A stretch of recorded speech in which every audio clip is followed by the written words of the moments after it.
The war was about to end. Everyone in the galaxy knew it. The Reland Federation had fought bravely for 40 long years, but now they had nothing left to fight with. Ambassador Lyra stood in the great hall of Station Prime. Her hands were shaking. Her silver skin had lost its glow and her 4 eyes were red from crying. Around her, diplomats from 7 different species waited in silence. They were all that remained of the Reland Federation. They were all about to become slaves. On the other side of the hall, the Vorn Empire celebrated. Their soldiers laughed and drank. Their commanders smiled with sharp teeth.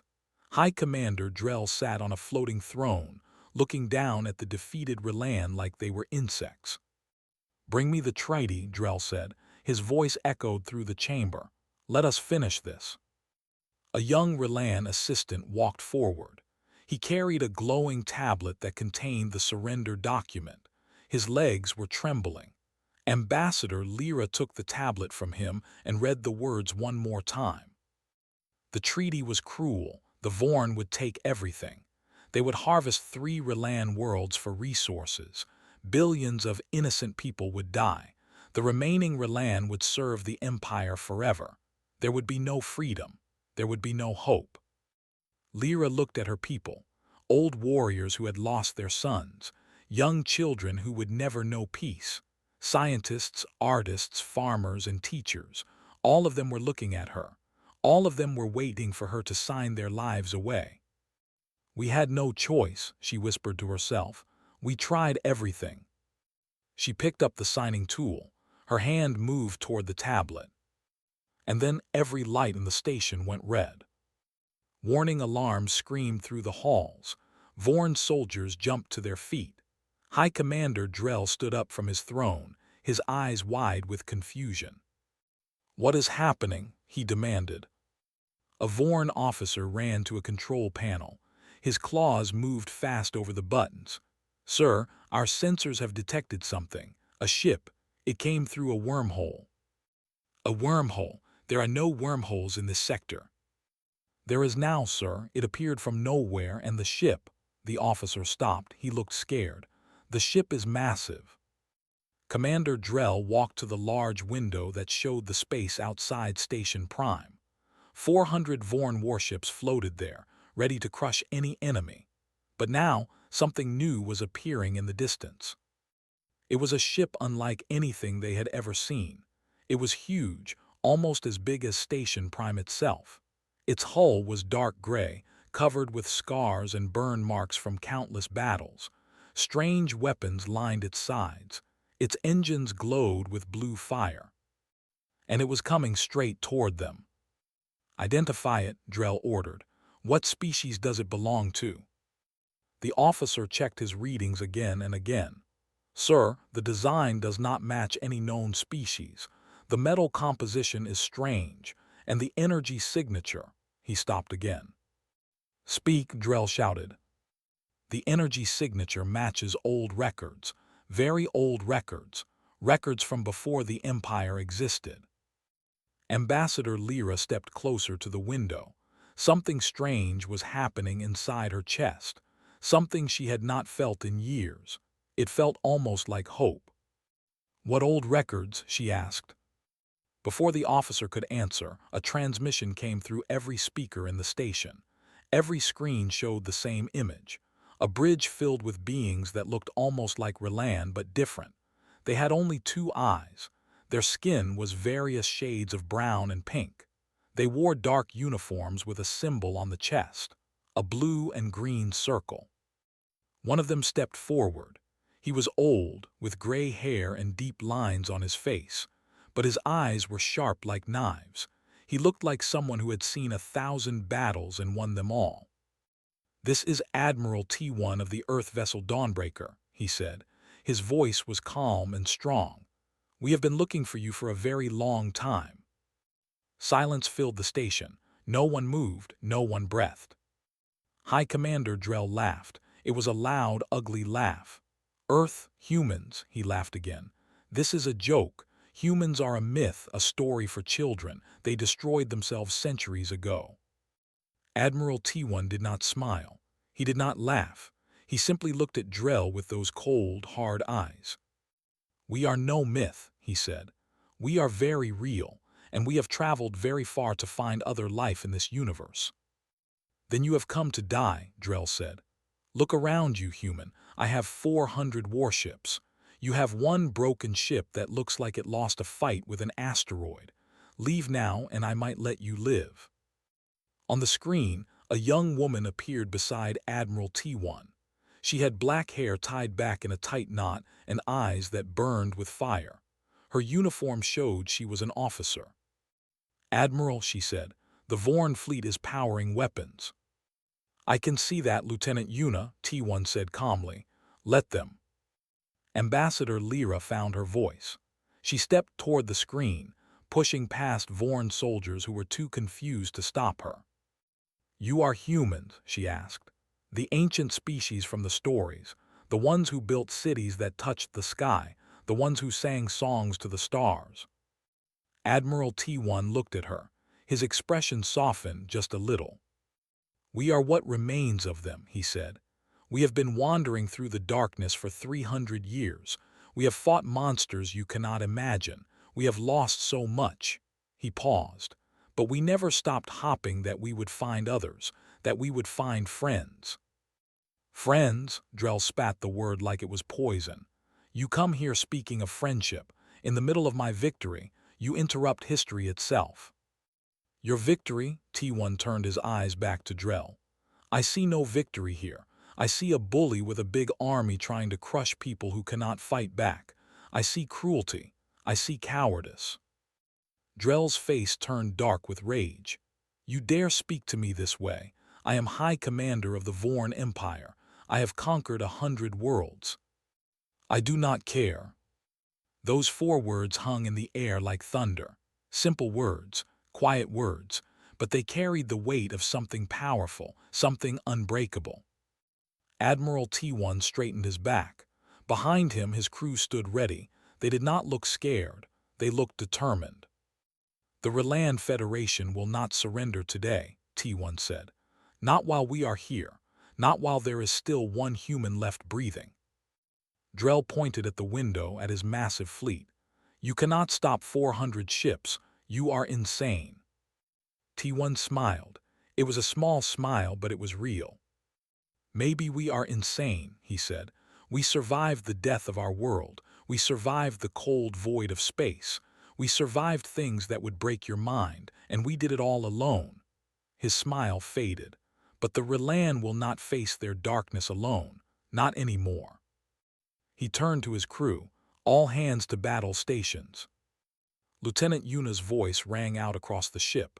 "You heard the Admiral. Humanity does not run. Humanity does not kneel. Humanity fights." The screen went dark. Ambassador Lyra stood frozen. Tears were running down her face. But for the first time in 40 years, they were not tears of sadness. They were tears of hope. The war was supposed to end today, but humanity had just arrived, and everything was about to change. On the bridge of the Dawnbreaker, Admiral T1 stood like a statue. His eyes were fixed on the massive Vorn fleet that surrounded them. 400 ships against one. Any normal person would be terrified, but T1 was not a normal person. He was human, and humans had forgotten how to be afraid a long time ago. "Admiral," Lieutenant Yuna said from her station, "the Relan are requesting a private channel. Ambassador Lyra wants to speak with you." "Open it." Ambassador Lyra's face appeared on the side screen. Her silver skin was still wet with tears, but her 4 eyes now held a spark of something bright. "Admiral T1," she said, "I must know, where did you come from? How is this possible? The stories say humans died long ago." T1 turned to look at another officer. This one was older, with gentle eyes and gray hair. He wore the symbol of a book on his uniform. "Dr. June," T1 said, "tell her our story, tell everyone." Dr. June nodded slowly. He pressed a button, and suddenly his voice was broadcasting to every ship in the sector. Vorn and Relan alike could hear him. He took a deep breath and began to speak. 300 years ago, Earth was dying. His voice was soft but clear. Images appeared on screens throughout the station. A beautiful blue planet covered in water and green land. Cities that sparkled with lights. Billions of people living, laughing, dreaming. We called our planet Earth. We called ourselves humans. We were not the strongest species. We were not the smartest, but we were stubborn. We never gave up. The images changed. The sky turned dark.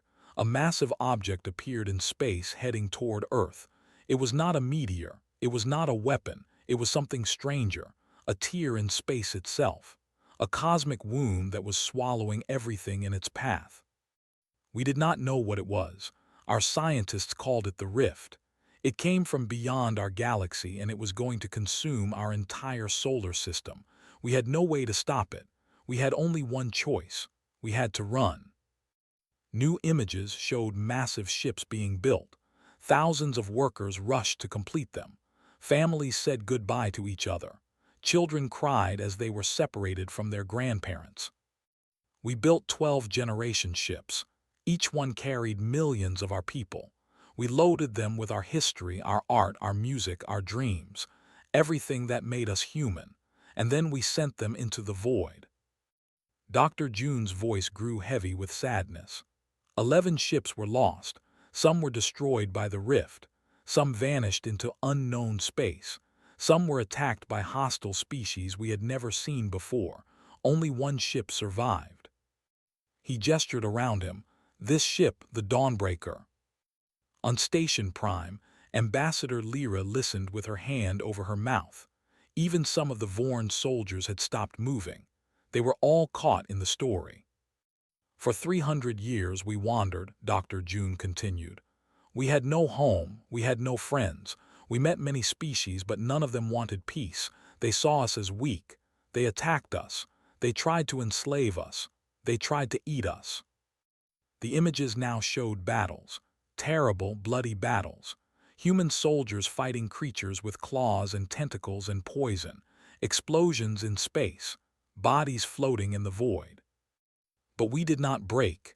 Every time they knocked us down, we got back up. Every time they killed our people, we fought harder. We learned. We adapted. We became something new.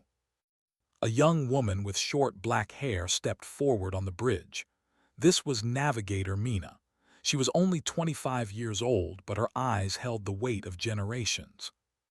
I am the one who found the pathway here, she said. My grandmother told me stories about the signals, strange messages from far away, calls for help that we could never reach in time. She looked at Ambassador Lyra through the screen. Your signals, your calls for help, we heard them decades ago. The Reland Federation fighting against the Vorn Empire, crying out for anyone to help them. Tears ran down Lyra's face again. You heard us, all those years ago. We heard you, Admiral T1 said. He stepped forward, his voice filled with emotion. We tried to come, but space is vast and we were so far away. We pushed our engines beyond their limits. We sacrificed sleep and food and safety. Chief Engineer Hana kept this ship alive through impossible odds. A woman with oil-stained hands and tired eyes raised her hand from the engineering station. This was Hana. Her fingers were scarred from years of repairs. The Dawnbreaker should have died 100 times, Hana said, but I made a promise to my mother before she died. I promised her that this ship would find a home, that her grandchildren would know peace. High Commander Drell laughed from Station Prime. His voice cut through the emotion like a knife. What a touching story, he mocked. The lost little humans and their broken ship. You expect us to feel sorry for you. You expect us to be afraid. Admiral T1 looked at him. There was no anger in his eyes, only cold truth. I expect nothing from you, T1 said. You are a conqueror. You do not understand sacrifice. You do not understand love. You only understand power. Then you understand why you will lose, Drell said. I have 400 ships. What do you have? T1 turned to his crew, young and old, men and women, all of them scarred by 3 centuries of survival, all of them standing straight and ready. "I have something you will never have," T1 said. "I have people who fight for each other, people who would die for each other, people who have nothing left to lose and everything to gain." Captain Siak, a tall man with a calm face and steady hands, spoke from his station. "Weapons are charged, Admiral. All systems ready." Lieutenant Yuna added, "The crew has voted. Every single person on the ship agrees. We fight." Drell sneered. "Then you will die, and after you die I will destroy the Relan anyway. Your sacrifice will mean nothing." "That is where you are wrong."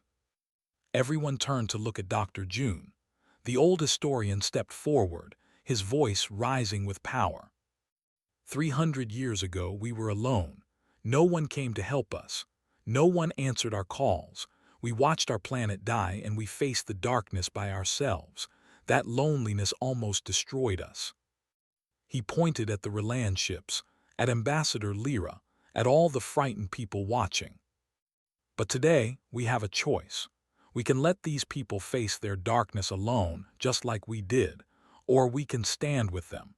We can show the universe that no one has to face evil by themselves." He turned to Admiral T1. "That is why we fight, not because we can win, but because it is right." T1 nodded slowly. "Well said, old friend." The Admiral looked at the Vorn fleet one more time. 400 killing machines, ready to destroy them. He should have been afraid. Instead, he felt something else. Something that had been sleeping inside humanity for 300 years. "Purpose." "This is Admiral T1 to all Relan vessels," he announced. "Do not surrender, do not give up, help is here." Ambassador Lyra's voice came through, shaking with emotion. "Admiral, we cannot ask you to die for us. We are strangers." "You are not strangers," T1 said simply. "You are people who need help, and that is enough for us." He sat down in his command chair. Around him, his crew prepared for battle. They were outnumbered. They were outgunned. Their ship was old and damaged. But they were human. And humans had survived the death of worlds. "High Commander Drell," T1 said calmly, "I am going to give you one chance. Take your fleet and leave. End this war peacefully. Let the Relan go free." Drell laughed so hard his throne shook. "Or what? What will you do?" T1 smiled. It was not a friendly smile. It was the smile of a predator. "We have killed gods out in the dark," he said softly. "Things that would make your nightmares scream. Your empire does not frighten us." He leaned forward. "But if you want to learn why humans are still alive after everything we have faced, then come. Attack us, and we will show you exactly what 300 years of survival has taught us." The channel went silent. For one long moment, nothing happened. Then the Vorn fleet began to move. And the battle for the future of the galaxy began. The Dawnbreaker hummed with energy as every soul on board prepared for war. The ship was old. Its walls were patched with metal from a dozen different sources. Its corridors were narrow and worn smooth by generations of footsteps. But today it felt alive. Today it felt ready. Admiral T1 walked through the ship, visiting every station. He shook hands with engineers. He patted soldiers on their shoulders. He looked into the eyes of young people who had never seen Earth, who had only heard stories of a world made of blue water and green forests. "Admiral," one young man said. He was barely 18 with nervous hands and a brave face. "Are we going to win?" T1 stopped. He looked at the young man for a long moment. "What is your name, son?" "Jun, sir. My father was a pilot. He died defending the ship from raiders when I was small." T1 placed his hand on Jun's shoulder.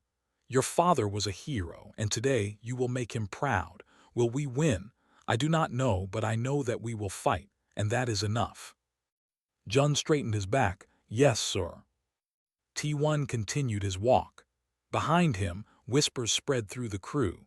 The Admiral himself had spoken to Jun, had touched his shoulder. For a people who had lost everything, such small moments meant the world. In the engine room, Chief Engineer Hana was screaming orders. Her crew ran around like ants, checking systems and repairing damage that had not even happened yet.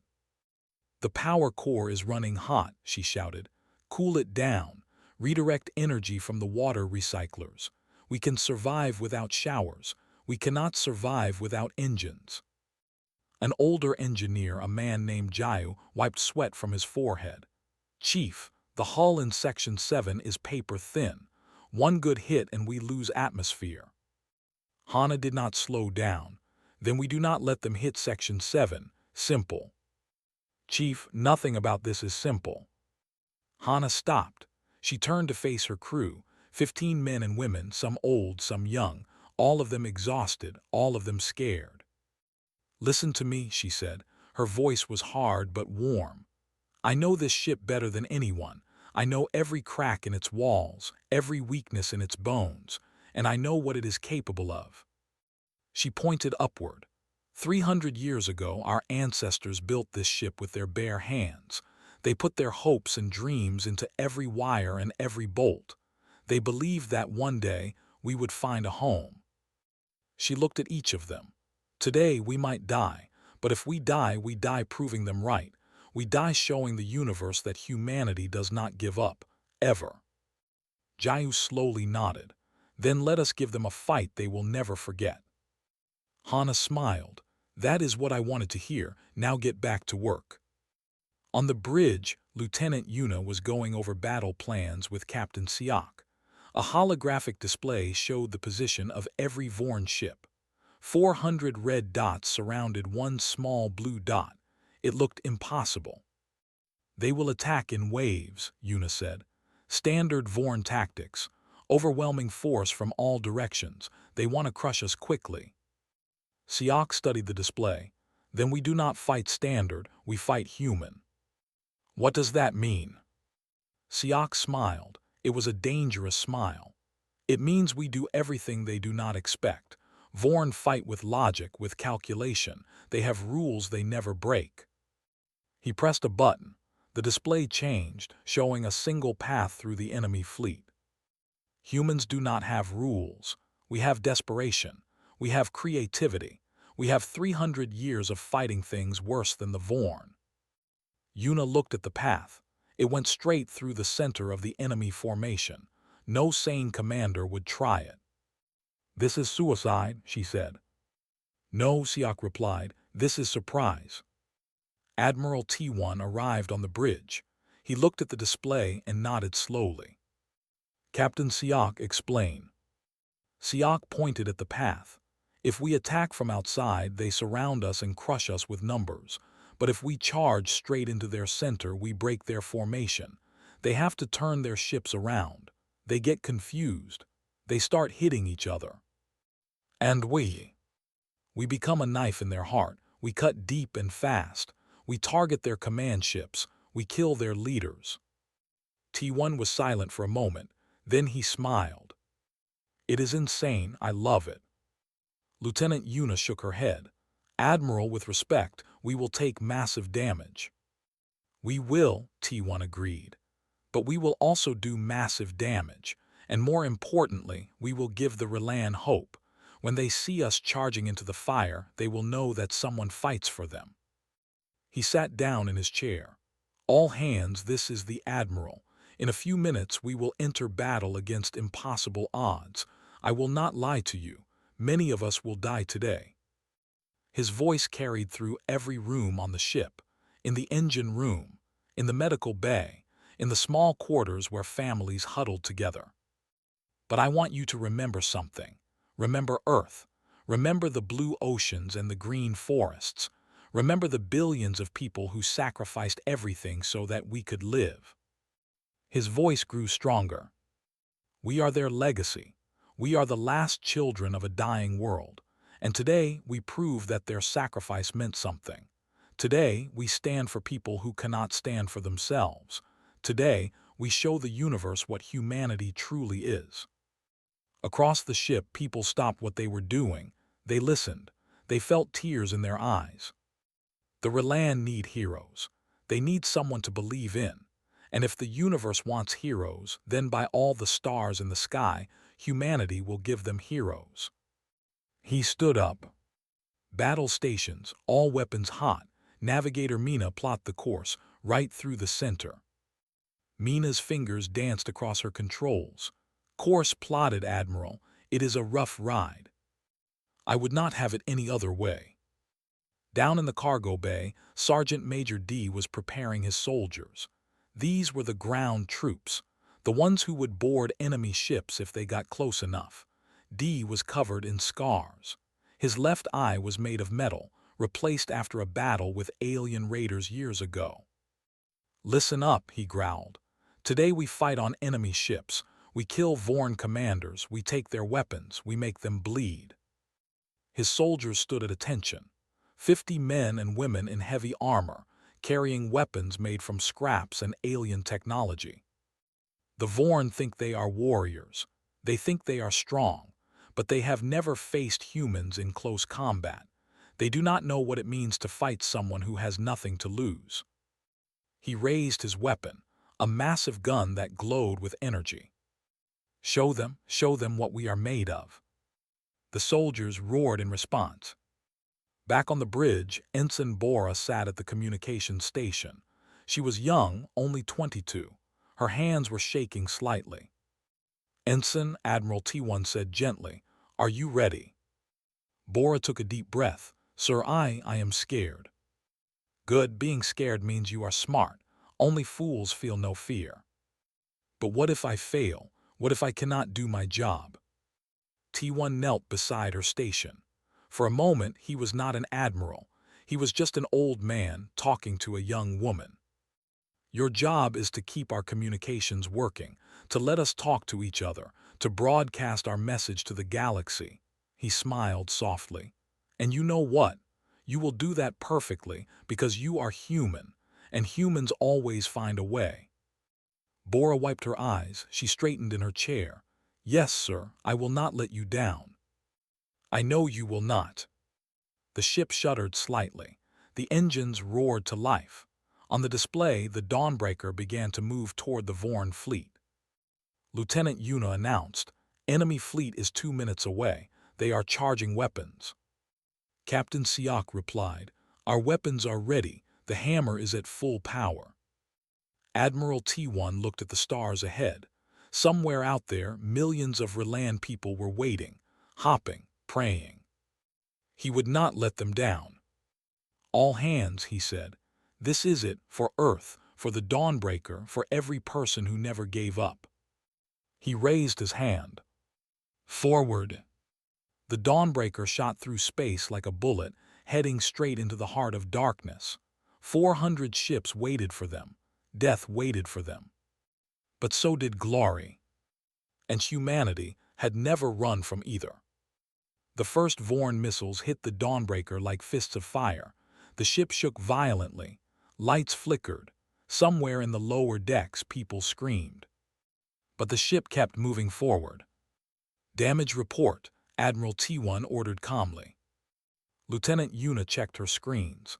"Minor hull damage on sections 3 and 4. Shields holding at 80%. No casualties yet." "Good, continue forward." On Station Prime, High Commander Drell watched his display with growing confusion. The human ship was not retreating. It was not trying to escape. It was charging directly into his fleet like a mad animal running toward a pack of wolves. "What are they doing?" he demanded. "This makes no sense." His tactical officer shook his head. "Sir, I do not understand either. No logical species would attack like this." "Then destroy them. All ships, concentrate fire on that vessel." 200 Vorn ships turned their weapons toward the Dawnbreaker. The sky lit up with energy beams and missiles. It was enough firepower to destroy a small moon. The Dawnbreaker flew straight into it. On the bridge, Navigator Mina performed miracles. Her hands moved faster than the eye could see. She twisted the massive ship between attacks, dodging beams by inches, weaving through missile swarms like a dancer moving through raindrops. "Hard left," she shouted. rolling right, diving under, coming up through. The crew held onto their stations. The ship spun and twisted in ways that should have been impossible. Gravity fluctuated wildly. Some people felt sick, but no one complained. "We are through the first wave," Mina announced, entering the center of their formation. Captain Siak smiled grimly. "Now we show them the hammer." The hammer was humanity's secret weapon. During their centuries of wandering, human scientists had discovered something incredible. They had learned how to create tiny pockets of twisted space, miniature black holes that lasted only for seconds, but in those seconds, they could tear anything apart. "Target the command ships," Admiral T1 ordered. "Fire." Captain Siak pressed the button. The Dawnbreaker shuddered as massive amounts of energy were released. In the space ahead, 3 small points of absolute darkness appeared. They were black holes, each one no bigger than a baseball, but they had the gravity of a mountain. 3 Vorn command ships were caught in the effect. Their metal hulls crumpled like paper. Their crews had no time to scream. In 3 seconds, the ships collapsed into themselves and vanished. On Station Prime, silence fell. High Commander Drell stared at his display. 3 of his best ships had just been erased from existence.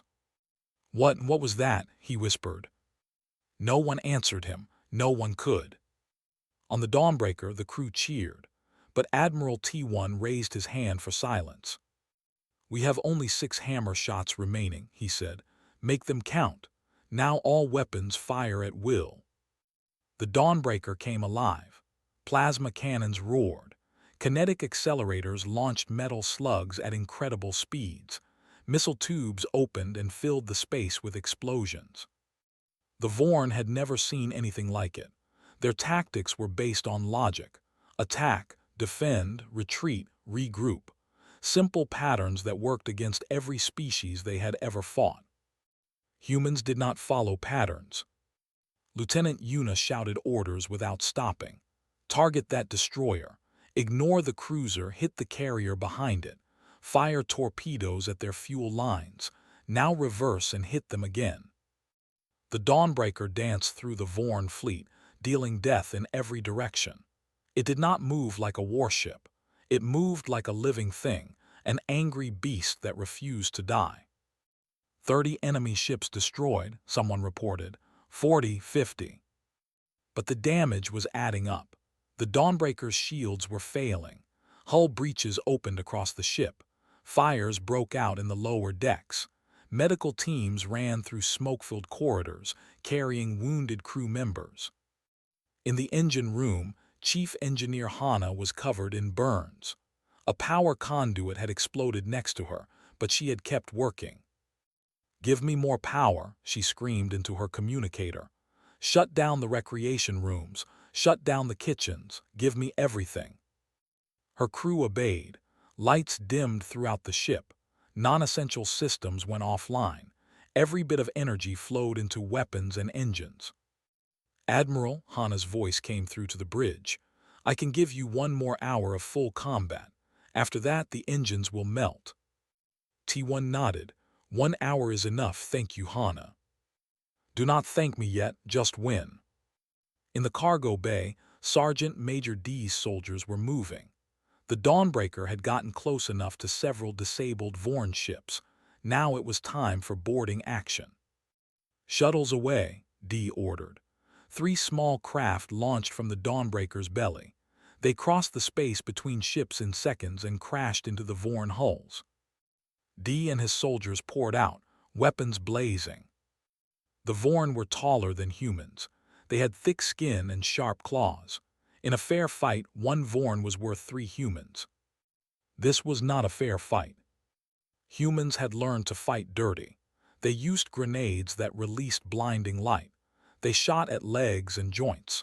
They worked in teams, covering each other, never leaving anyone behind. D himself was a monster in combat. His metal eye allowed him to see heat signatures through walls. He knew where enemies were before they appeared. His massive gun tore through Vorn armor like it was cloth. "Push forward," he roared. Find their commander, take him alive if possible. Within minutes, the first Vorn ship was captured.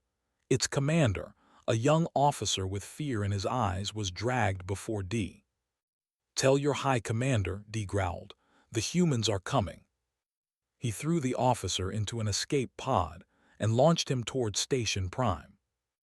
Back in the main battle, things were getting worse. The Vorn had adapted. They were no longer attacking individually. They were grouping together, creating walls of firepower that even Mina could not dodge. "Shields are gone," Lieutenant Yuna reported. "Hull damage at 40%. We are losing atmosphere on 3 decks. Admiral T1 stood firm. "How many enemy ships remain?" 220 still combat ready. "And how many have we destroyed?" Yuna checked her numbers. Her eyes widened. 180, sir." The bridge went quiet. They had destroyed almost half the Vorn fleet, with one ship, one old, broken ship and a crew of stubborn humans. On Station Prime, Ambassador Lyra was crying. But these were not tears of sadness. She was watching the battle on the main screen, watching this single human vessel tear through the Vorn armada like nothing she had ever seen. "They are actually winning," she whispered. "They might actually win." High Commander Drell was not crying. He was screaming. "All ships concentrate fire. Now, everything at once. Destroy that ship no matter the cost." The remaining Vorn ships converged. They formed a sphere around the Dawnbreaker, closing in from every direction. There was no escape. Captain Siak looked at his readings. "Admiral, we have 3 hammer shots left. We can take out about 30 ships if we aim well, but there are still over 200 coming." T1 closed his eyes for a moment. He thought about Earth, about blue oceans and green forests, about children playing in sunlight, about everything humanity had lost. He opened his eyes. "Ensign Bora, open a channel, broadcast to everyone." Bora obeyed, her hand steady now. "Channel open, sir." T1's voice echoed across the sector. Every ship heard him, every station, every person. "This is Admiral T1. To the Reland Federation, to anyone listening. We are humanity. We came from a dying world. We wandered alone in the darkness for 300 years, and today we found you." He paused. "We may die here, but we want you to know something. You are not alone. You were never alone. And as long as one human breathes, we will stand with anyone who needs help." He raised his hand. "Fire the remaining hammers. All weapons, continuous fire. Ram any ship that gets close. Today, we show the universe what humanity means." The Dawnbreaker unleashed everything it had. The last 3 hammer shots ripped through enemy ships. Cannons fired until they overheated. Missiles launched until the tubes were empty. And then, when the Vorn ships got close, the Dawnbreaker rammed them. It smashed into enemy vessels with its own body, tearing them apart with the force of impact. The ship was dying, everyone knew it. Fires burned everywhere. Whole sections were open to space. The engines were screaming. But still it fought. And in the chaos, something incredible happened. The Reland Federation, watching from Station Prime, made a decision. "All Reland ships," Ambassador Lyra announced, her voice shaking with emotion. "If the humans can fight, so can we. Attack the Vorn, attack now. Show them we are not afraid anymore." 30 old Reland ships, survivors of the Long War, turned their weapons toward the Vorn. It was not much, but it was enough. The Vorn, already confused and bleeding, suddenly faced attacks from multiple directions. Their formation broke. Their commanders panicked. And in that moment of chaos, the tide of battle changed forever. The battle ended not with a final explosion, but with silence.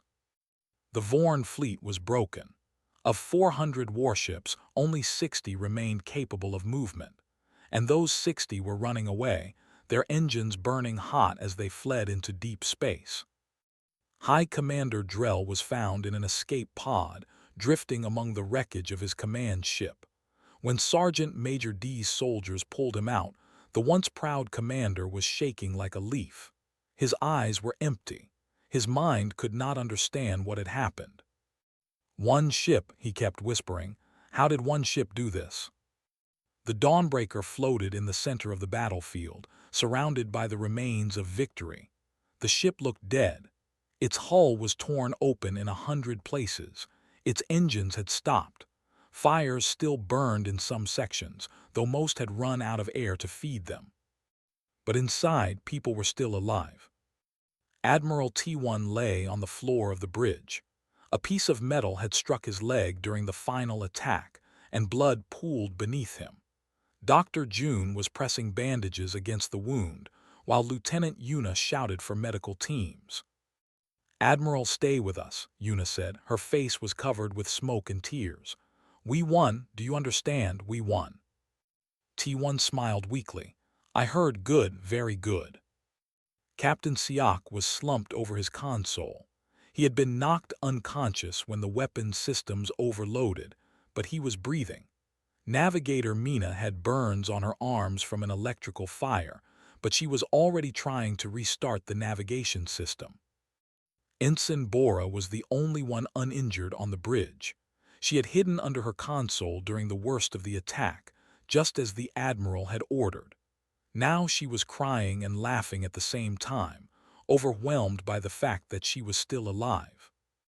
Throughout the ship, the story was the same. Survivors crawled out of hiding places. Wounded helped other wounded. The dead were covered with blankets and carried to a cold room that would serve as a temporary morgue. Chief Engineer Hana was found in the engine room, unconscious from smoke.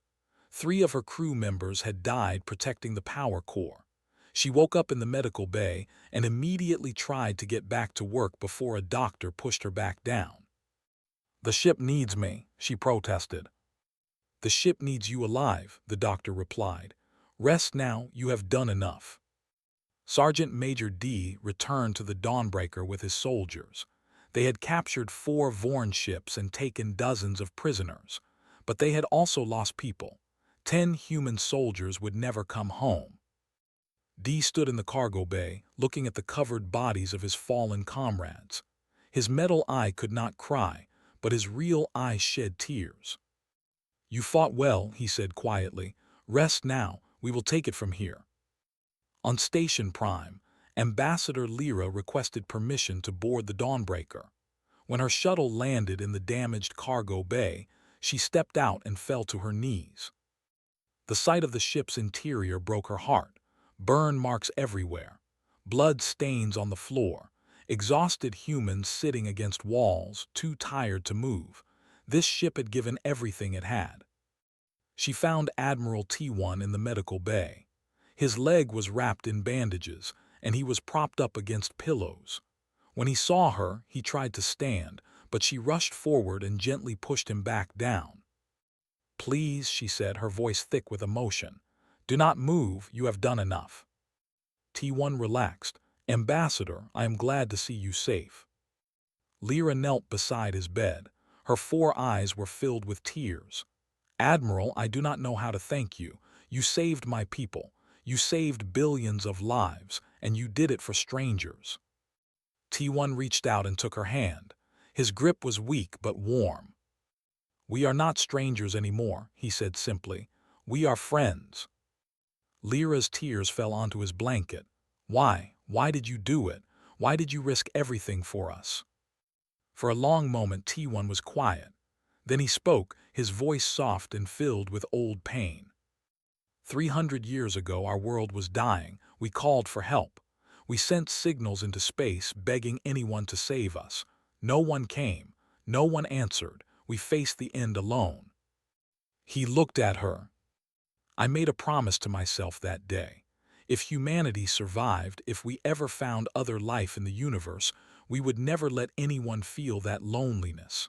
We would always answer the call. We would always come." Lyra bowed her head. "You are the most noble beings I have ever known."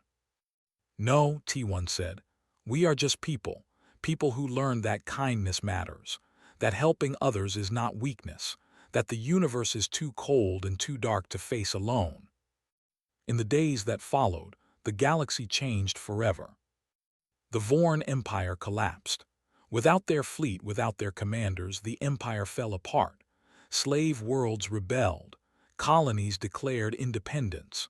Within months, the Vorn would be reduced to a small collection of planets, too weak to threaten anyone. High Commander Drell was put on trial for war crimes. He was found guilty and sentenced to spend the rest of his life on a prison planet, forced to work in the mines that his soldiers had once made slaves dig. The Reland Federation, meanwhile, was reborn. Ambassador Lyra became the new leader, chosen by the people she had almost surrendered. Her first act was to offer humanity a gift. "There is a world in our territory," she announced to the council. "A beautiful world with blue oceans and green forests. It is uninhabited. We wish to give it to our human friends. A new Earth, a home after 300 years. When the news reached the Dawnbreaker, the crew did not cheer. They cried. Generations of humans had dreamed of this moment. Grandparents had told grandchildren stories of a home they would never see. Parents had worked themselves to death keeping the ship alive, hoping their children might someday find a place to rest. And now, at last, the dream was real. Admiral T1 stood on the observation deck, looking at a holographic image of the new planet. It was not Earth. It would never be Earth. But it was beautiful, it was alive, and it was theirs. Lieutenant Yuna joined him. She looked healthier now, with bandages still on her arms but color returning to her face. "What do we do now, Admiral?" she asked. T1 smiled. "We rebuild, we remember, we protect." "Protect?" He nodded. "The Vorn are defeated, but the universe is vast. There are other empires, other threats, other peoples who might need help someday." He turned to look at her. "The Dawnbreaker may need to rest, but humanity's work is not done." Yuna smiled back. "You know what? I think I'm okay with that." 1 year later, the Dawnbreaker was placed in a memorial station orbiting the new Earth. Its hull was repaired, its surfaces cleaned, its history preserved. Millions of people visited it, walking through its corridors, touching its walls, remembering the sacrifice it had made. Admiral T1 gave one final speech at the dedication ceremony. He was healthier now, walking with only a slight limp. His hair was completely gray and his face was tired, but his eyes still burned with life. "This ship carried our ancestors through the darkness," he said. "It kept them alive when everything wanted them dead. It fought battles against impossible odds, and when the moment came, it gave everything to save people it had never met." He looked out at the crowd, humans and Reland standing together. "Let this ship remind us of what we can be. Not conquerors, not bullies, not lords of the universe, but helpers, friends, lights in the darkness." He raised his hand. "The Dawnbreaker's journey is over, but ours continues. And wherever we go, whatever we face, we will remember this truth. We are not alone. We were never alone, and together we can face anything." The crowd cheered. Fireworks lit up the sky of New Earth. Children laughed and ran through fields of grass, grass that humans were touching for the first time in 3 centuries. And in the memorial station, the Dawnbreaker rested at last. Its battles were over, its mission complete. But its legacy would live forever. 5 years passed. 12 new human warships patrolled the galaxy alongside the Reland fleet. The alliance grew stronger every day. Trade flourished. Art was shared. Music filled the space between stars. One afternoon, a young Reland girl walked through the memorial station with her mother. She stopped in front of a large statue that stood in the main hall. It showed a human man in a naval uniform, looking out at the stars with hope in his eyes. "Mother," the girl asked, "who is that?" Her mother smiled. She knelt down and put her arm around her daughter. "That is Admiral T1, she said. "He was the captain of this ship. He came from very far away to help people he had never met." "Why?" "Because that is what good people do. They help others. They stand up against darkness. They prove that the universe can be kind. The girl looked at the statue for a long moment. Then she smiled. I want to be like him when I grow up. Her mother hugged her tight.